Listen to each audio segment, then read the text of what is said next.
Salut les gars, nouveau tuto. Il y a quelques temps, je vous ai parlé d'un montage drop shot en potence. Là, je vais vous reparler d'un autre montage que j'utilise en vertical, en linéaire, et même quand je pêche du bord sur des pêches street fishing, c'est un montage que j'aime bien. Donc un autre montage drop shot. Donc là, pour le coup, un 22 centième. Et à côté, je me prends un plus gros diamètre, en l'occurrence un 26. Je coupe un petit bout de 26. Donc ça, c'est un montage à faire à l'avance, hein, parce que vous allez voir, il est un peu prenant. Mais bon, moi j'adore. Ce que je vais faire, donc là, sur mon 22 centième, je viens faire une ligature avec mon morceau de 26.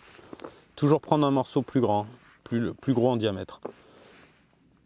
Donc là, on pince une boucle en parallèle de mon 22. Et là, je fais des petites ligatures. Donc je tourne autour de mon 22 et du coup de mon 26. Une fois, deux fois, trois fois.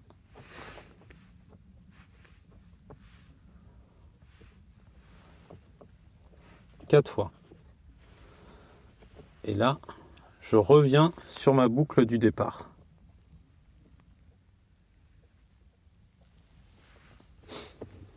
Donc une fois que je serre, on a vraiment le verrouillage.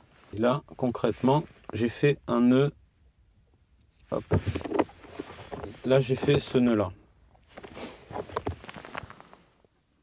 Donc ça, c'est une ligature. Si on le fait à l'avance chez soi, ce qu'il faut faire avec ce montage, il faut coller. Un bout de glu. Tac. En plus, ça fait très propre, ça fait une boule, ça présente très très bien. Ensuite, je viens enquiller mon hameçon simple par l'œillet dans mon fluoro de 22. Là. Donc là, j'arrive et je vais arriver à ma butée. Ok.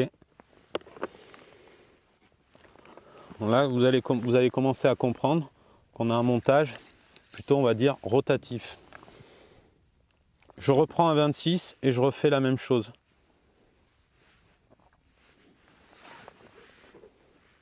Je refais une ligature et entre la première et la deuxième, mais je vais vous montrer, je ne vais pas trop la serrer.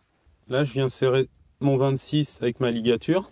Donc avant de bien serrer, je vais commencer à faire glisser de haut en bas pour savoir l'espace que je veux laisser entre. Donc ça permet de régler le montage. Là, en l'occurrence, je vais le laisser, je vais essayer de le serrer, je vais mettre 5 cm. Je reviens serrer ma pseudo-ligature et je recoupe excédent des deux côtés, un ras, mon 26 centième. Donc c'est important de prendre toujours un diamètre plus fort, c'est ce qui fera que la ligature sera plus belle. Et là, j'ai mon montage qui est terminé. Rajoutez un petit point de colle, surtout en bas, parce que si vous avez un poisson, il faut bien serrer. Vous serrez, vous collez, parce que si vous avez un poisson, il va tirer dessus. Hein. Donc ça appuie, mais ça tient très très bien. Et donc l'intérêt, c'est d'avoir ce montage-là, avec un hameçon qui est vraiment qui tourne.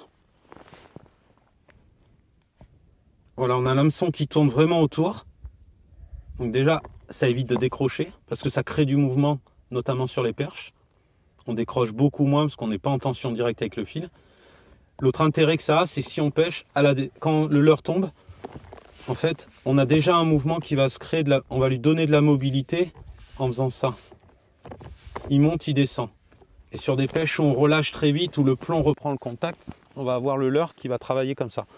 Vous pouvez vous en faire deux avec un autre au-dessus.